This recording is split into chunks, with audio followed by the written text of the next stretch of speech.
Hello there. There has been a multiple ending event, let's say, in a school where a female student, I believe 15 years old, uh, well, opened fire.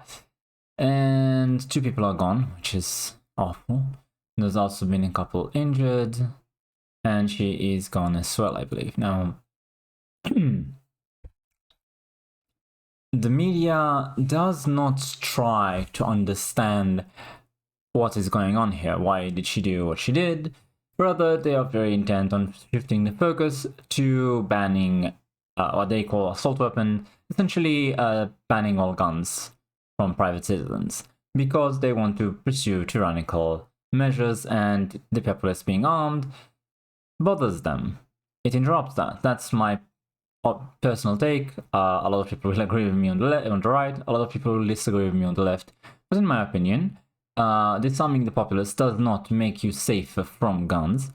Almost all crime is committed with illegal firearms, and if you want to stop events of extreme violence in schools, maybe you should do better in terms of societal mental health, and stop giving people antidepressants that make them exceedingly violent and unstable. I think that is a lot better than trying to take away the weapon with which they do it, because you can do the same with a car, you can do the same with all sorts of things. This is only the tool used for the job, you know? Now, if you try and understand why she did what she did, which is through her manifesto, alleged manifesto, we're not 100% sure, but it seems it is hers, you see people talking about it, reported manifesto, etc. But I searched for a number of pages on Google and I found pretty much nothing.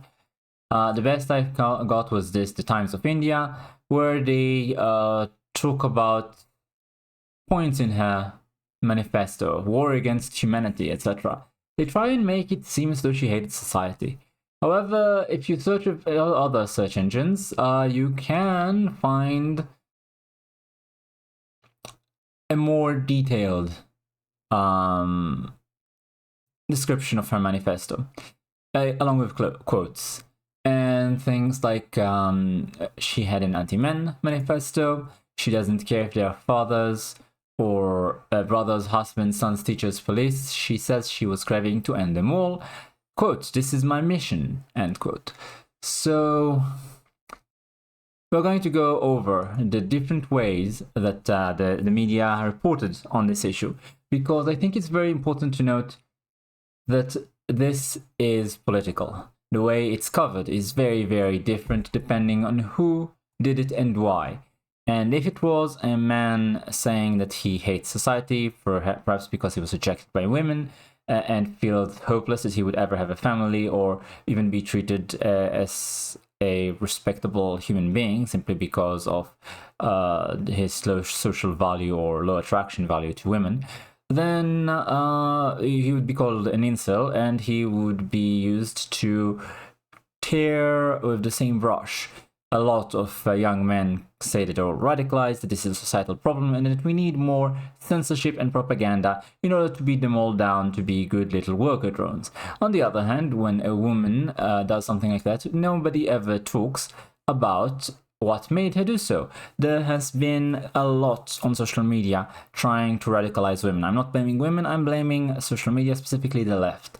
Do you remember the Aqua Tofana thing? I made a video about it, a lot of people covered it, where basically women started boasting that they would poison men until they're gone as a response to the election of Trump. Supposedly because women will lose their rights under Trump, which we both know will not happen. He was president, you didn't lose your rights back then, and you will not lose them this time either. It's just stupid. But still, it was popular to post that you will poison people until they're gone off the face of the planet if they are men, because Donald Trump was voted into office.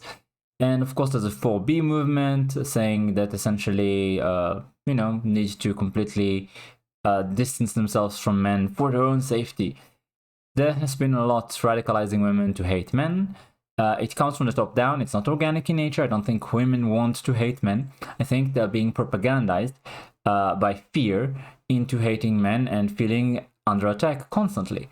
And nobody talks about these societal trends, where they're coming from, what they're doing to us when a woman does something awful. Rather, they use this opportunity to just bash people who want the right to self-defense and to be able to resist tyrannical oppression from the government. That's their focus. So if you look at the Times of India, which is one of the few sort of more mainstream outlets that actually talked about what was in the manifesto, even if it's very limited and they slanted it away from the main point. So they talk about familial and social alienation, where she described a profound sense of emotional neglect and rejection from her family, writing that her parents viewed her as a mistake they never wanted. She portrayed herself as an outsider both at home and at school, writing, quote, They look at me but don't see me. I'm invisible until I do something they can't ignore. Her resentment towards her classmate was equally evident. She accused peers of ridiculing her differences and isolating her further, describing them as part of the disease called humanity. Hatred for society, a recurring theme throughout the manifesto, is her disdain for societal norms and values. She criticized societal expectations, consumerism, and what she called false morality, blaming humanity for creating a world of cruelty, hypocrisy, and exploitation. Referred to herself as a soldier against the plague of mankind. Retribution and power, she wrote, if the world doesn't care that I exist, it will care when I don't. According to her writing, it was an attempt to reclaim power or control over her life, the ending people, which she described as dominated by feelings of powerlessness. And she basically said that she wanted her end to mean something. She rejected the idea of being gone quietly and wrote, quote, a life wasted in silence is an ending that changes nothing. I want them to remember me to feel what I felt. So she posted disturbing content. Her posts increasingly featured themes of being gone, revenge, and societal collapse. The quiet ones always strike the loudest, and I'm not broken, I'm what you made me, she said. The countdown has begun is a manifesto teaser. They'll know what I mean when the time comes, etc.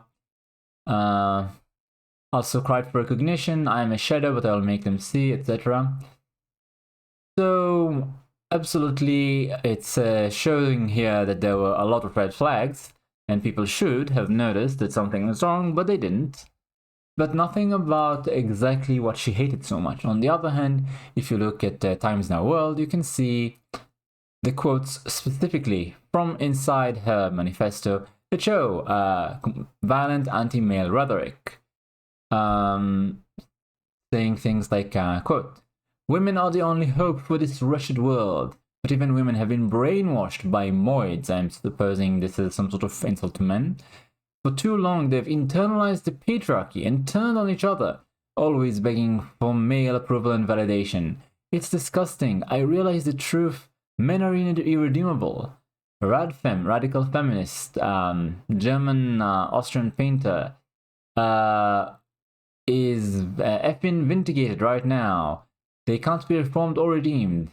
They are a scourge upon the earth. The only solution is to total exterminate them. And every void, I suppose, it's an insult for women who worships these effing parasites. End quote.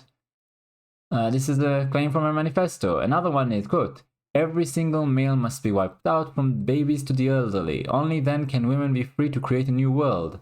I'll be a pioneer. I'll be the first to take the first step. I don't care if they're fathers, brothers, husbands, sons, teachers, police, or politicians. I've been craving to end them all. This is my mission. Only when the parasitic sludge has been expunged from the earth is when the world will be clean and women can start over. This is crazy. Oh wait, there's more. It's the only way. In approximately 10 minutes, a sea should be dead. It's strange, but it feels good. End quote. Yeah, it's utterly insane, very violent, and how did we get here? Nobody's going to ask that. Instead, they're going to say, well, get rid of firearms. It's very rare for a woman to do a mass ending of people like that. It's almost always men that do it. But here, this is a mass shooting in the US. Basically, they're saying that it's almost always men, but they're not asking why this time. Not at all. I really don't like the way that we basically ignore the fact that almost all of these people have had awful lives. And why? Why is society sorry.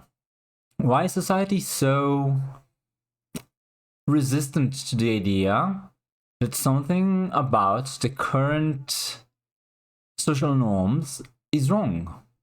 That we are not giving young people what they need. There has been an increase of these events happening, these tragedies, sorry, and people are across the board. I don't know what's wrong with me today. Never mind. People across the board are less happy and more likely to be diagnosed with mental health problems across all layers of society. It's been an increasing trend in recent decades, but for some reason, we don't talk about that. Instead, we just go, well, it's not safe for people to own firearms. That's the correct conclusion. Why was it safe before? Why were there less tragedies like this happening before? How come every metric of happiness, physical and mental well-being, is steadily decreasing, and yet we call it progress and want to keep going? And view anyone who is unhappy with the direction society is heading to, we view anyone like that as regressive, dangerous, bigoted, and just an obstacle to be surpassed in this attempt at utopia.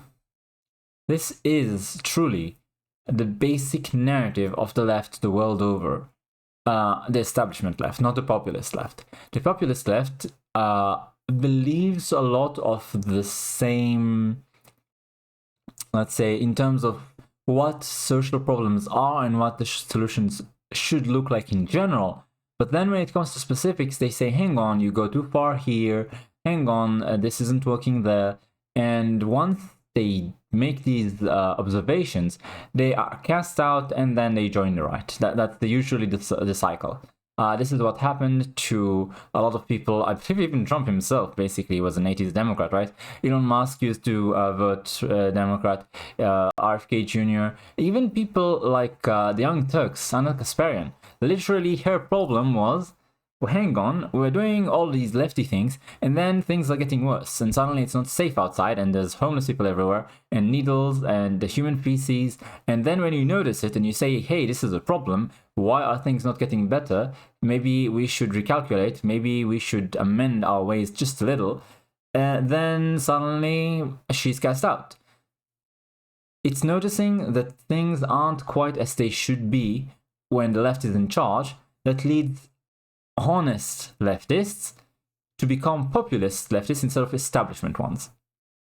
And those who are incapable of surpassing the societal pressure telling them to conform stay establishment leftists if they're moral. Of course, if they have no morals, then they have an easy time noticing they just don't care.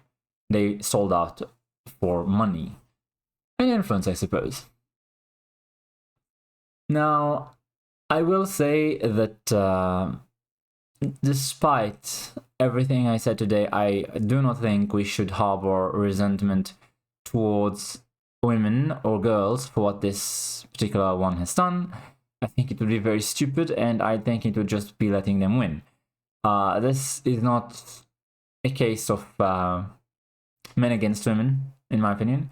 This is a case of society breaking down by design because of the people in power creating the conditions for it to happen and just letting the things fall apart.